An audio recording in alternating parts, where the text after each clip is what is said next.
Welcome to Englewood After Dark, Episode 13. Get Some Help. Englewood After Dark is a serialized horror audio drama, and for the best experience, we recommend starting with Episode 1. Content warnings for this episode include murder talk and conspiracy talk.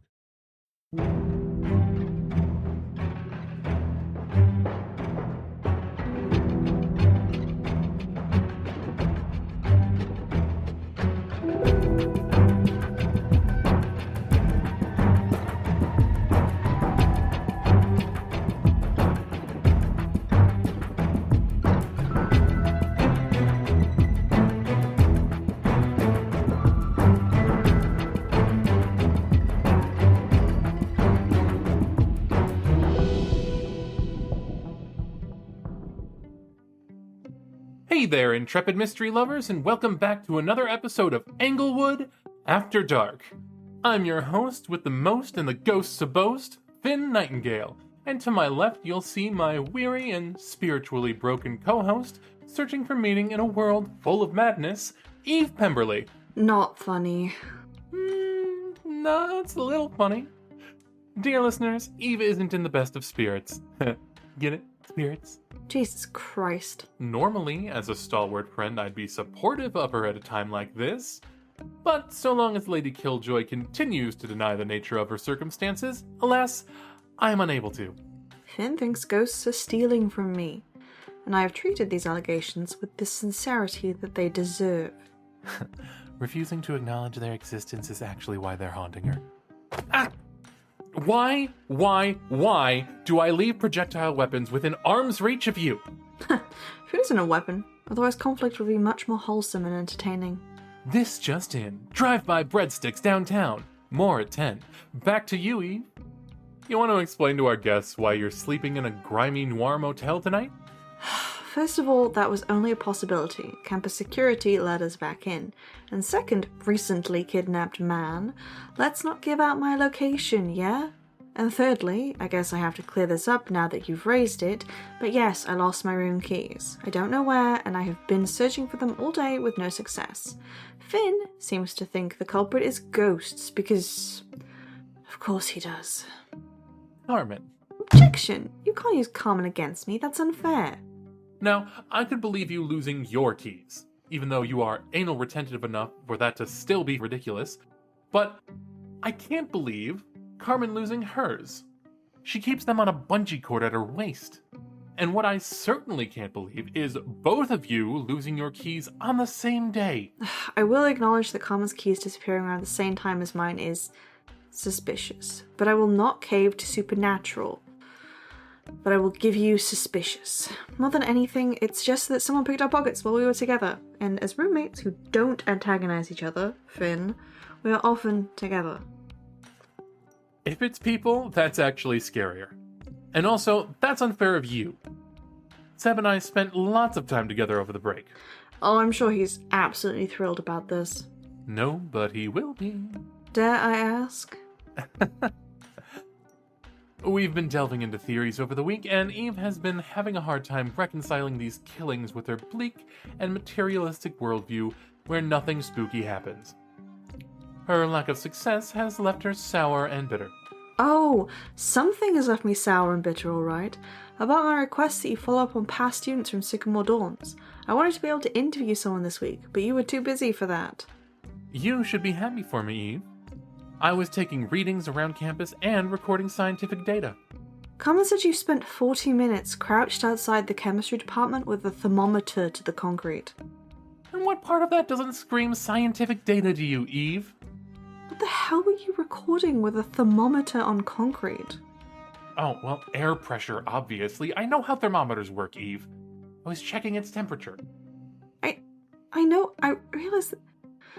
Let's rephrase this. Why? Well, because supernatural forces are becoming increasingly active all over campus recently, I've been feeling cold spots across campus. A kind of spiritual chill, if you will. Ah, spiritual chill along your spiritual spine. See, this attitude here is why I had the thermometer. I figured that if I could find some physical change in the areas that correspond with the spiritual chilling, I could present that to you as evidence of something happening. As ridiculous as it is imagining you poking concrete with a thermometer for 40 minutes, I appreciate the line of thinking. I figured we could save a little time if we found some middle ground. So, I've recently been searching for more concrete, scientifically measurable connections between the spiritual and physical world, which I can use to convince you. Why the science building, though? I have my reasons, Lady Killjoy. Okay. Unfortunately, my thermometer testing didn't get me very good results. I'm gonna try some new methods next time. So with that out of the way, it's time for more speculation and theories. Okay. Before we get deep into speculation, let me preempt you with some announcements. We have a bit of an explanation about how we're going to treat these locked room murders going forth. I wanted to get this out of here before we theorise any more. As of last week, we've seen some comments and questions on our pages concerning the recency of the locked room murders. Listeners have rightly pointed out that some of the professors currently teaching at Englewood were teaching at the time of these murders only 6 years ago. We knew we might be ruffling some feathers by diving into these murders, but... well, ruffling feathers is kinda what we do. Right, I'm getting there. The thing that made us want to investigate the locked room murders is, other than Brandon and Beatrice, these are still officially cold cases.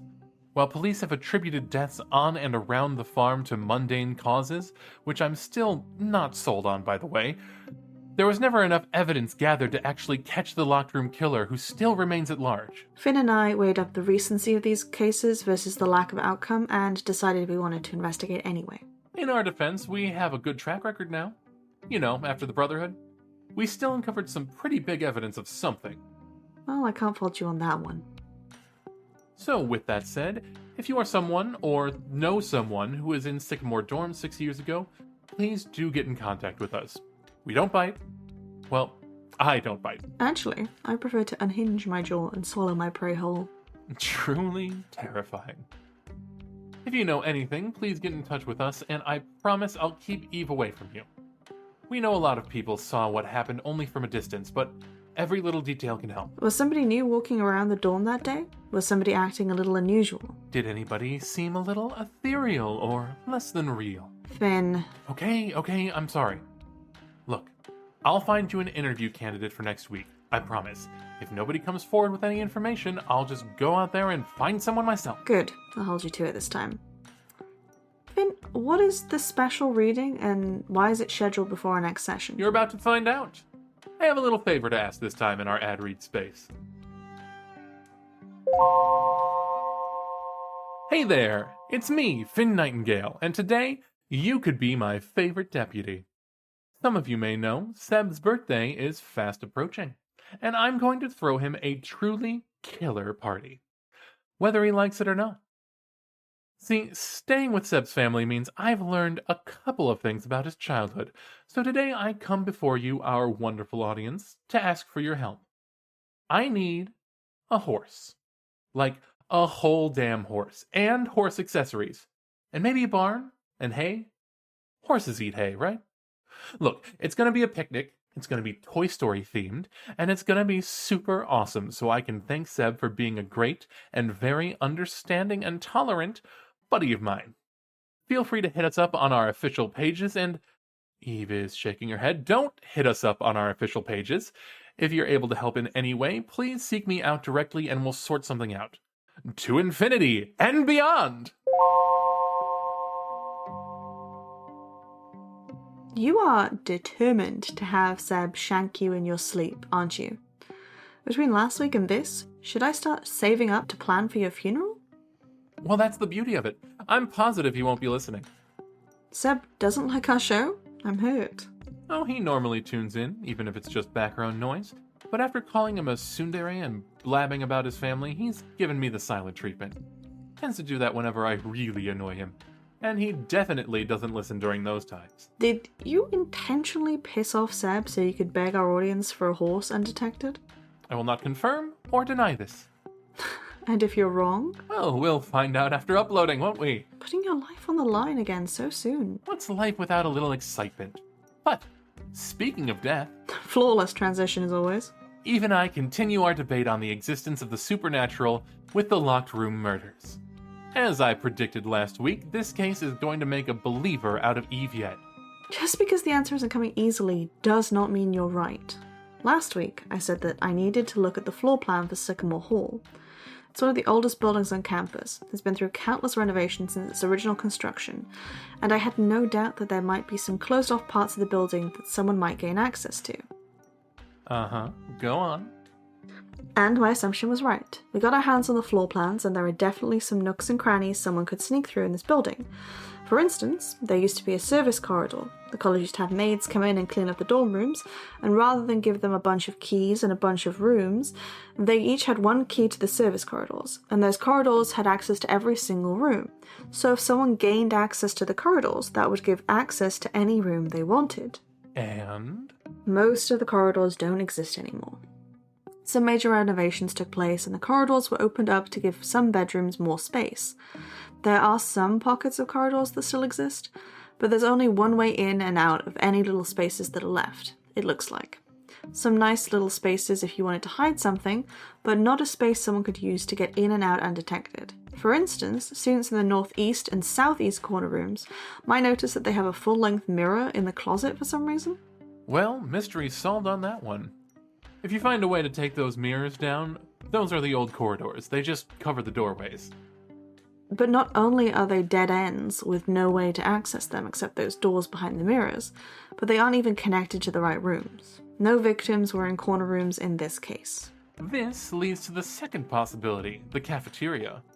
There's an old dumbwaiter that was used to get food from the kitchen to the dorm rooms.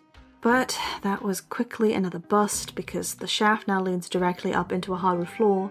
No way of getting out into a room without causing noticeable damage. And so as our resident skeptic is quickly losing ground, I must ask again. How do you think a human pulled this off? I want to check the attic. Eve, leave those poor boning students alone. The rooms in Sycamore Hall have huge lighting fixtures. If those fixtures go up into the ceiling, maybe someone could drop down from above, climb right back out, replace the lights, and nobody's the wiser. Okay, Eve, let's entertain that theory. How did they get out again if they dropped down from the ceiling? We're either looking for a gargantuan person with great upper body strength who could lift themselves back up into the ceiling without damaging it or the lighting fixture, or the killer dropped a ladder into the room first, then climbed out using it and took it with them. Plus, if they needed to take the time to pull the entire lighting fixture into the ceiling, the victims definitely would have had time to notice and run. Maybe you'd get away with one murder, but 4 murders on 3 separate occasions? Still more plausible than ghosts. Yeah, you keep telling yourself that, Eve. We'll look into that a bit more next time, I suppose. I will admit, this is becoming more and more frustrating a puzzle to solve. Not really. The answer is quite simple. Don't even start. In the meantime, during our research of the murders, we managed to find something interesting. One of the victims, Laurie Lockwood, had a Tumblr blog that she'd been writing. The account is called Living with Lockwood, which, not the best name, I'll be honest. When she says it like that, it sounds like an STD. Hello, my name is Finn, and for the last 3 years, I've been living with Lockwood. Gross. Yeah, I immediately regret saying that. Well, aside from all the adorable pics with her girlfriend raving about the softball team, she was pretty active on this account around the time of the first murder. You're brushing over important details, Eve. Yes, infuriatingly, she too believed in ghosts. Honestly, we need to get a fellow skeptic on here. With you, burning bridges, the Brotherhood, and victims of our cases, I'm really outnumbered. But her accounts weren't just the normal footsteps and moaning. According to her blog, a few days prior to the first attack, she was hearing scraping along the walls in the middle of the night. No marks were found, but she reports that it sounded like someone was trying to etch something into the wall or floor. Perhaps our knife-happy ghost? Or maybe a raccoon, a possum, hell, a tree branch in the wind. Someone trying to move the light fixture out of the way.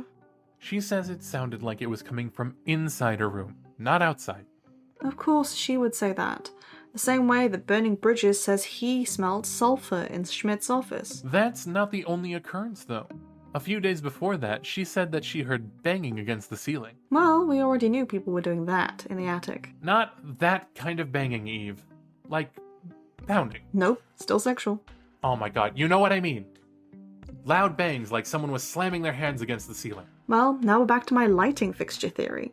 Someone was in the attic trying to find ways to get in, you know, if not just some dick messing around. Honestly, the lengths you'll go to avoid having your preconceived notions challenged. The post I was going to talk about was a few days before her death, and it's troubling.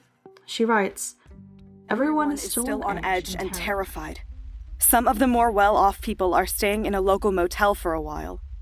If I had the money, I'd probably join them. I think the only one who doesn't seem scared is Tara.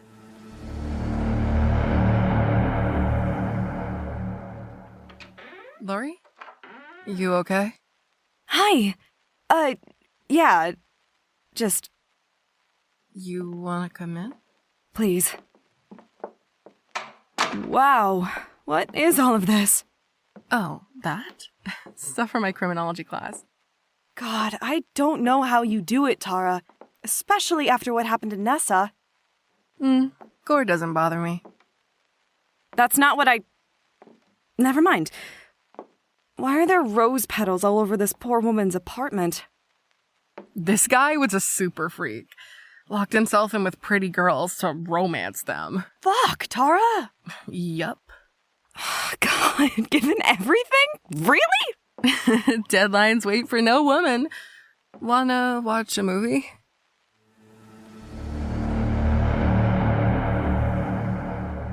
She refuses to be intimidated by anyone. But with my roommate in a motel room and me here alone, Lily said she'd stay with me until this all blows over. That makes me feel a bit better, but honestly, the way some people are treating Vanessa's death just makes me shudder. Some guys have been coming by and asking questions about it. These trust fund assholes I've seen on campus before. They're asking questions, but not out of any real concern. It feels like they have some sick fascination with it. I've told all the girls to stop letting them into the building. Well, 3 guesses who those guys were. It makes sense. If everyone on campus thinks that Sycamore Hall is a hotbed for ghost activity, then of course the Brotherhood would be all over it. So I guess you were right on that account.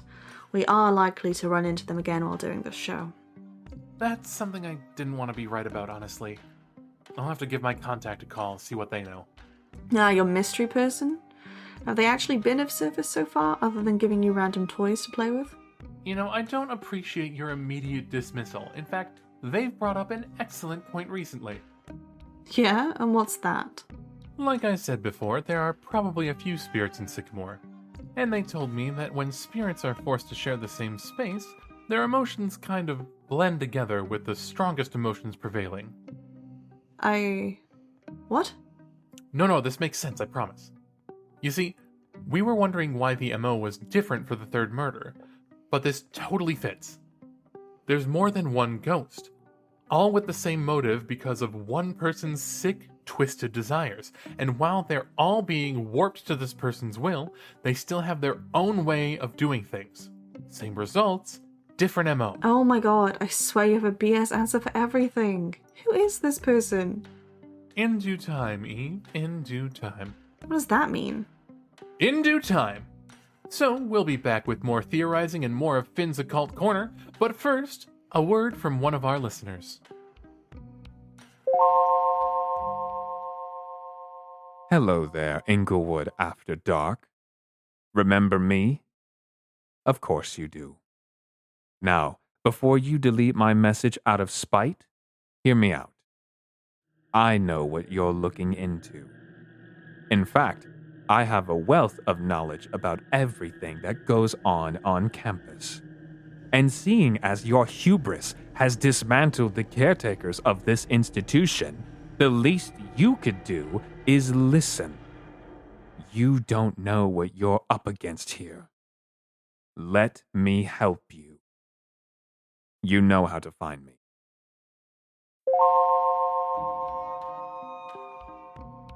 I wish these guys would lose our number. Agreed, but also, you know, we knew it might not be so cut and dry, right?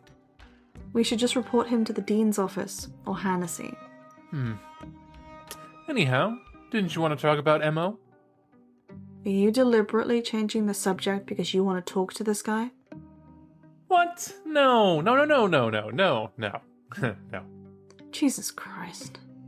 Well, it would be fun, right? Fun? Tying up some loose ends, resolving some things, no? That is not what this guy is doing.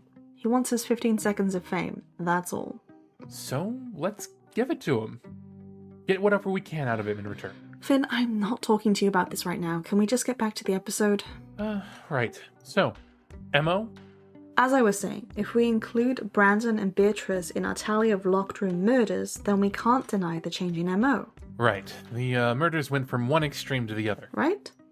The first two murders were enraged and impassioned, with a huge amount of overkill reminiscent of a spree killer. Yeah, that was a whole lot of overkill.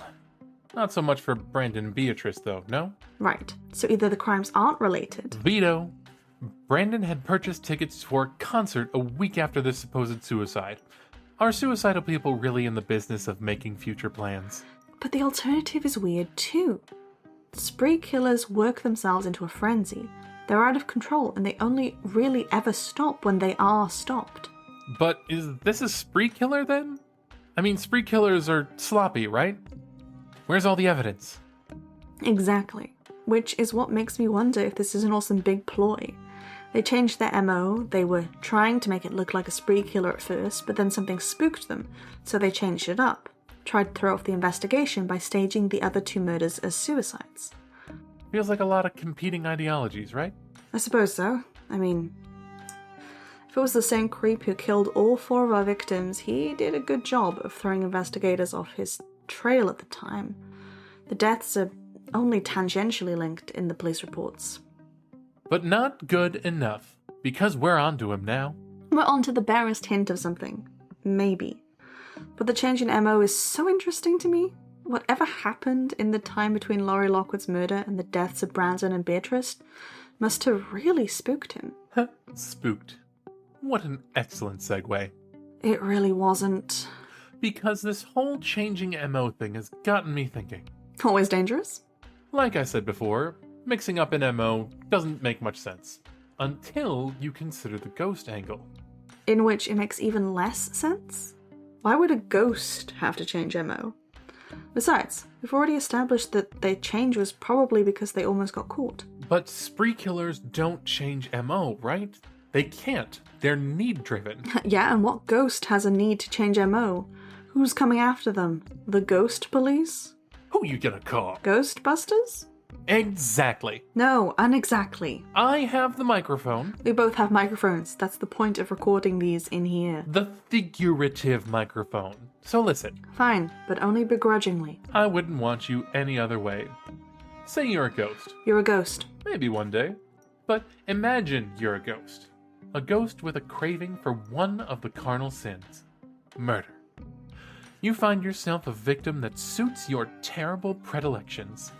You wait for a moment to strike when she's all alone. And you prepare yourself. And your ghost knife? And your ghost knife. Ghost knives are real. A ghost or spirit malevolent enough could manifest itself a tool of destruction. We've been over this. Don't say that like it's a fact. It would also explain why no weapon was ever found. As would a myriad of other reasons. Okay. Share with the class one way for a murder weapon to completely disappear from a locked room. Ice knife? Overruled. Ghost knife stands. Okay, so your ghost has his ghost knife, and? And he stabs his first victim. He expects to feel the thrill of the motion, the release tied to death and destruction, but nothing. There's no relief tied to the motion anymore. So he stabs her again, and again, in a desperate frenzy to just feel something, anything. Okay, say I buy your ghost theory, which I don't. How does this explain the change in MO? I'm getting there. So the ghost is forced to grapple with the fact that it hasn't worked. He didn't get the same release. Ew. As he's used to. So he searches for another victim. A better victim. Someone who is perfect. He finds poor Laurie and waits for a moment when she is alone, growing more and more impatient. Finally, he takes advantage of a split second of alone time and strikes. But it's the same. No relief. He loses it, tries to get something from the experience, but there's nothing. Okay. And then the door opens. Lily freaks out because her girlfriend is splattered everywhere, and that's when it hits him. Sweet, sweet catharsis. The emotional pain? Ghosts are almost purely emotional beings. They manifest through heightened emotions in death, so it makes sense that the most gratifying thing would be the heartbreak and emotional damage he could cause. That's what was missing. He wasn't getting enough emotional high from the terror of his victims? First stab was the killer, remember? The others were overkill, literally. So he never got to revel in the emotions, right? Then why not kill them slower? Why would he graduate to a double murder made to look like murder-suicide? Peak emotional catharsis. He seeks out his next victim, poor Beatrice. And he waits. Not for her to be alone, but for her to be with someone she trusts not to hurt her. His super gay best friend. Exactly. Our ghost uses poor Brandon as a scapegoat. She trusts him implicitly, so he possesses poor Brandon and uses his body to murder Beatrice. And she dies, confused, betrayed, and emotionally wrecked. Not just her, though. Brandon is also a delicious kill. Trapped inside his own body, unable to stop himself from hurting his friend, the ghost has happened on his perfect combination. And then he just stops? Yeah. Okay, why?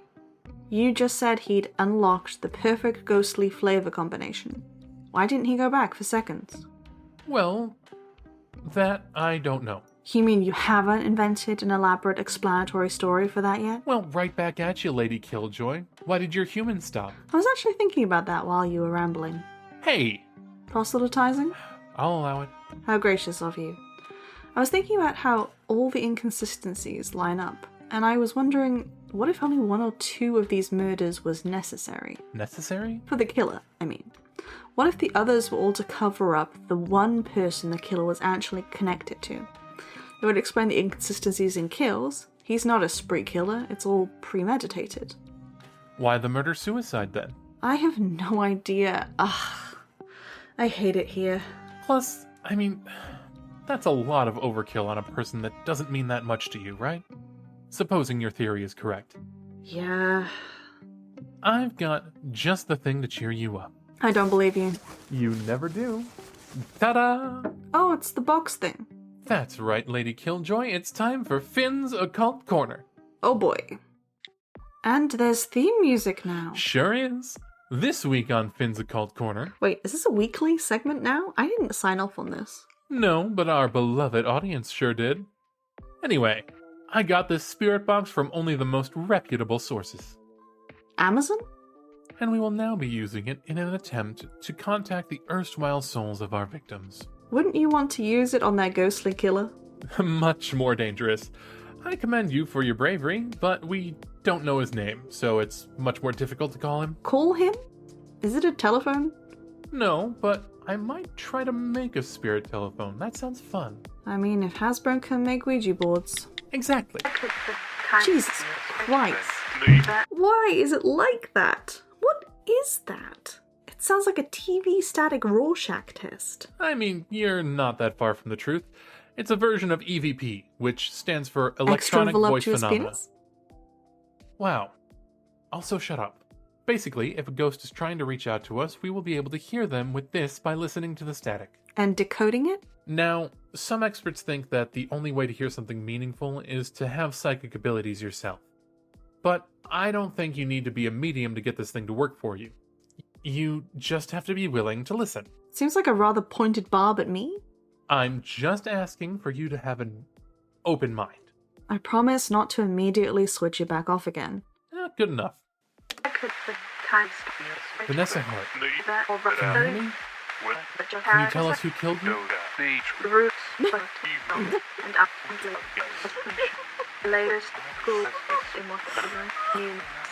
Laurie Lockwood. Are you there? Can you tell us who killed you? Beatrice Masters, Brandon Page. If you're out there, please give us a sign. I don't think they can hear you. Or maybe they're just really hungry. Anyone. Can anyone hear me? Is there anyone out there who can help us? Jesus Christ.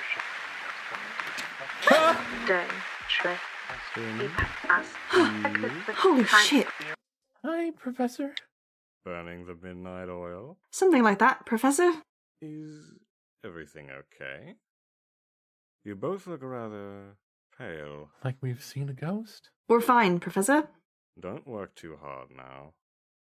You should enjoy college while you're still young. Yes, Professor, will do. You screamed. Only after you screamed, asshole. What was I supposed to do? It said my name. And beetroot. That has to mean something. Or it means jack shit, like beetroot. Has it occurred to you that your name is also just a limb on a fish? Random static spits out random words from time to time. Oh, yeah, right. And it just so happened to spit out that one? Get out of here.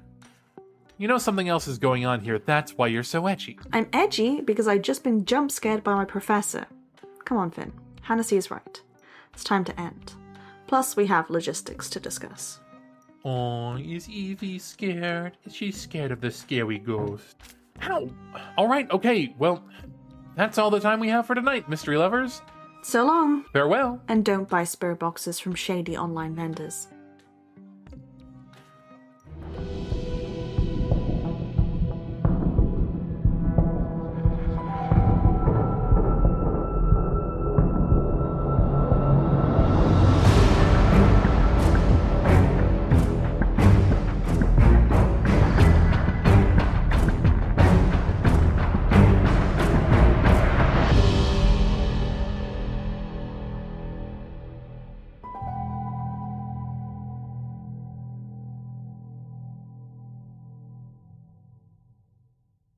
You just finished listening to Englewood After Dark, Episode 13, starring Dennis Ortman as Finn Nightingale, Hannah Brown as Eve Pemberly, Ostie Hobbs as Charles Huntington III, Lyle Michael Pepperell as Nigel Hannessy, Katherine Leister as Laurie Lockwood, and Emilie Brewer as Tara Aakaster.